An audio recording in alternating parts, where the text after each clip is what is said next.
Today we're going to check out Las Vegas from Ravensburger Digital.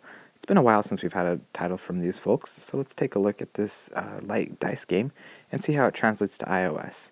This time around, they've taken less of a literal approach. While there are still dice, there's a lot of graphical video game elements to the game, so let's take a look and see how this high production value adds or detracts from the game at hand. Las Vegas is a game for up to 4 players. These can be human or AI locally. You can also play online with up to 4 players as well.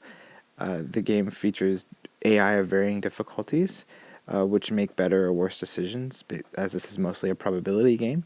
The variant there is not really ever explained that I could find, but from reading online and from trying it out, it adds some white dice to the game that help you hedge bets and kind of can hurt or help you and your opponents. Each round in Las Vegas, there are casinos which are worth different amounts of money. By controlling or having the most dice in these casinos at the end of the round, you will win the top amount. If you have second most, you will win the second amount, and so on.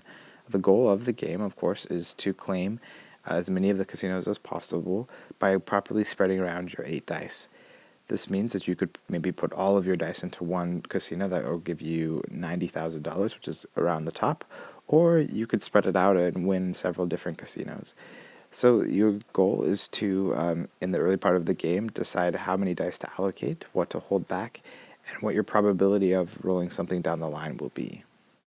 The one wrinkle to the game is if you and an opponent have the same amount of dice in a casino, they cancel each other out, and neither player will receive anything.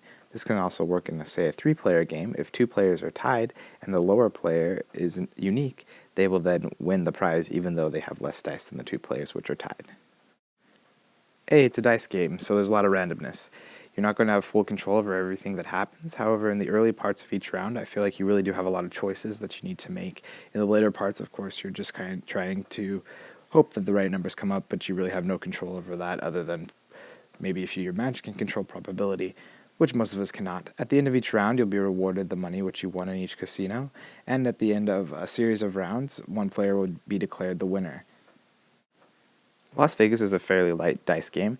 However, it can go very quickly on iOS as you have a fast forward button which can take you through the opponent's AI turns so that you can quickly get to the game. Because of this, I think that iOS may be the best way to experience this light little title. Online games feature asynchronous gameplay through Game Center, as you can see here. You can have several games running at once, and you can jump into them.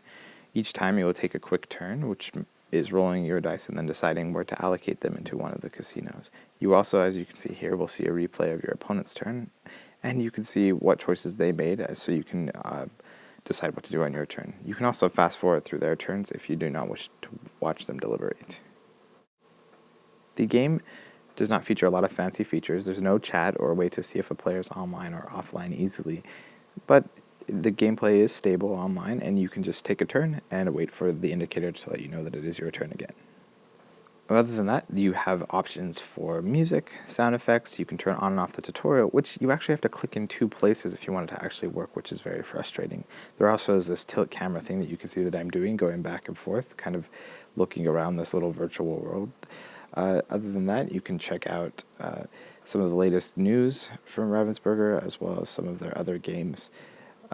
This is obviously not totally important, but if you like Ravensburger titles, after playing this one, you can check out what else they have on offer. Apart from that, they also have more games, which seems to be the same thing, showing more of their titles. But again, Ravensburger does make some great titles, especially for families, and so you definitely want to take a look if you enjoy Las Vegas.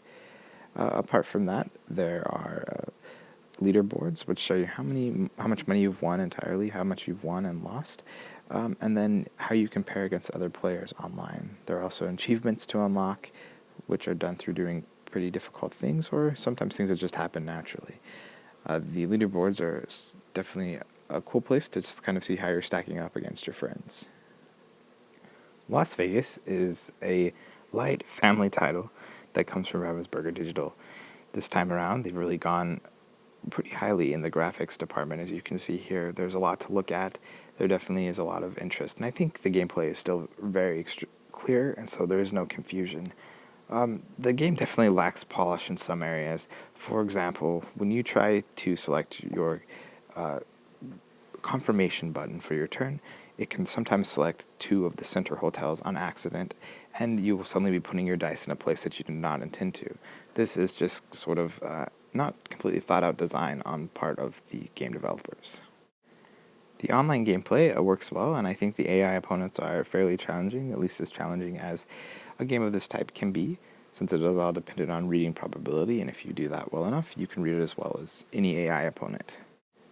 The game also feels a little bit insular in terms of that it does not explain things like the variant or things of that nature. I totally understand that players, fans of the game will totally understand what the variant means the minute it comes out, but players that are not familiar will be somewhat confused, and I think that the app should really cater to those players. Overall, the game's a fun little dice game, great for families, and definitely features some great graphics. If you like Ravensburger's other titles, you won't be disappointed here, and I recommend you pick this up.